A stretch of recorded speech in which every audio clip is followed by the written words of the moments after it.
రాయలసీమలో వరంతా కాకలు తీరిన రాజకీయ ఉద్దండులు, రాష్ట్ర రాజకీయాలను ప్రభావితం చేసిన సీనియర్లు, కీలక పదవుల్లో కొనసాగుతున్న వారు తాజా ఎన్నికల్లో పెద్దల సభ సీటు ఆశించారు.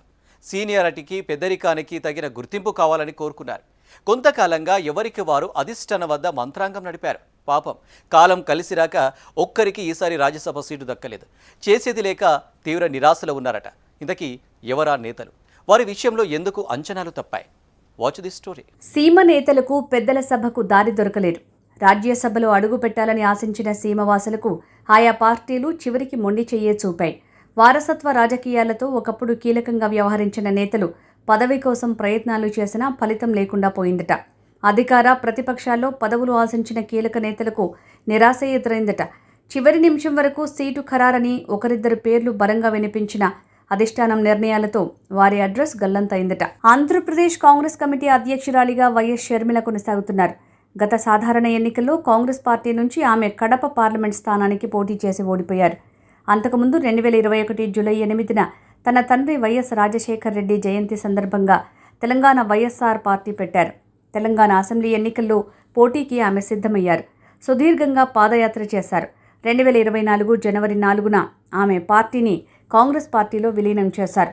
తెలంగాణ రాజకీయాలకు స్వస్తి చెప్పి అదే ఏడాది జనవరి 16న ఏపీసీసీ అధ్యక్షురాలిగా బాధ్యతలు చేపట్టారు.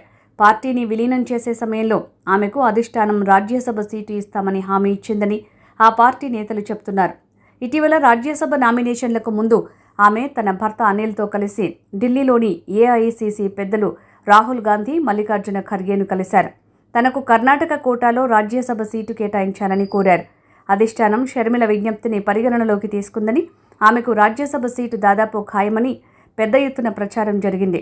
చివరికి ఏమైందో గానీ కర్ణాటక నుంచి మల్లికార్జున ఖర్గేతో పాటు ఆ పార్టీ అధికార ప్రతినిధి పవన్ ఖేడా, మన్సూర్ అలీఖాన్ పేర్లను రాజ్యసభకు ఎంపిక చేశారు. పదవిపై ఎంతో ఆశ పెట్టుకున్న షర్మిలకు ఆమె మద్దతుదారుకు నిరాశ ఎదురైంది. ఇక టీడీపీ నుంచి కడపకు చెందిన రెడ్డప్పగారి శ్రీనివాసరెడ్డి ఈసారి రాజ్యసభ సీటును ఆశించారు. శ్రీనివాసరెడ్డి ముందు నుంచి చంద్రబాబుకు అత్యంత సన్నిహితుడు. ప్రస్తుతం పొలిట్ బ్యూరో సభ్యుడిగా అనంతపురం శ్రీ సత్యసాయి జిల్లాల కోఆర్డినేటర్గా కొనసాగుతున్నారు. ఈసారి తనకు సీటు కావాలని అధిష్టానంపై తనదైన శైలిలో ఒత్తిడి తెచ్చారట. కూటమి ప్రభుత్వం సీట్ల సర్దుబాటులో భాగంగా జనసేన పార్టీ నుంచి లింగమనేని రమేష్కు పదవి దక్కింది. టీడీపీ నుంచి సానా సతీష్, భాష్యం రామకృష్ణ, చింతకాయల విజయ్ని పదవులు వరించాయి. రాజ్యసభ సీటు కోసం అధిష్టానం నిర్వహించిన సర్వేలో శ్రీనివాసరెడ్డికి అంత అనుకూలంగా నివేదికలు రాలేదని ఆ పార్టీ నేతలు చెప్తున్నారు. మరో సీమ నేత, సిడబ్ల్యూసీ సభ్యుడు, కాంగ్రెస్ పార్టీ సీనియర్ నేత రఘువీరారెడ్డి కర్ణాటక నుంచి రాజ్యసభ సీటు ఆశించినా ఫైనల్గా భంగపాటు తప్పలేదు. ముందు నుంచి ఆయనకు కర్ణాటక కాంగ్రెస్తో సత్సంబంధాలున్నాయి. మడకసిరకు ఆనుకుని ఉన్న టముకూరు జిల్లాతో పాటు బెంగళూరు సిటీలో కాంగ్రెస్ పార్టీ ఎమ్మెల్యేల గెలుపునకు గత ఎన్నికల్లో ఆయన కృషి చేశారన్న ప్రచారం ఉంది. మల్లికార్జున ఖర్గే సహా పలువురు కర్ణాటక నేతలతోనూ ఆయనకు సత్సంబంధాలే ఉన్నాయట.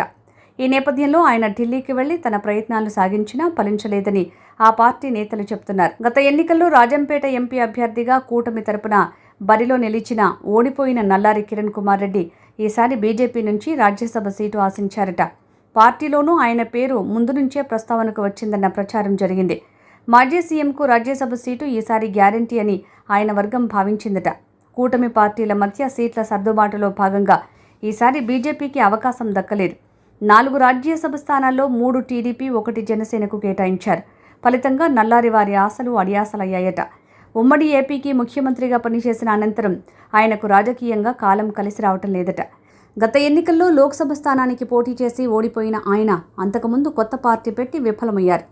అనంతరం కాంగ్రెస్ పార్టీలో చేరినా అంతగా గుర్తింపు లేకపోవడంతో బీజేపీ తీర్థం పుచ్చుకున్నారు. సీమ నుంచి సీటు ఆశించిన వారు రాజకీయాల్లో తలలు పండిన వారి అయినా కొంతకాలంగా సదరు నేతలకు కాలం కలిసి రావటం లేదట.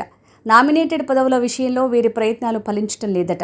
చూడాలి, భవిష్యత్తులో అయినా ఇలాంటి సీనియర్లకు ఆయా పార్టీలు తగిన గుర్తింపు ఇస్తాయో, పార్టీలో పదవుల్లో మున్ముందు వీరి విషయంలో ఎలాంటి నిర్ణయాలు తీసుకుంటాయో చూడాలి.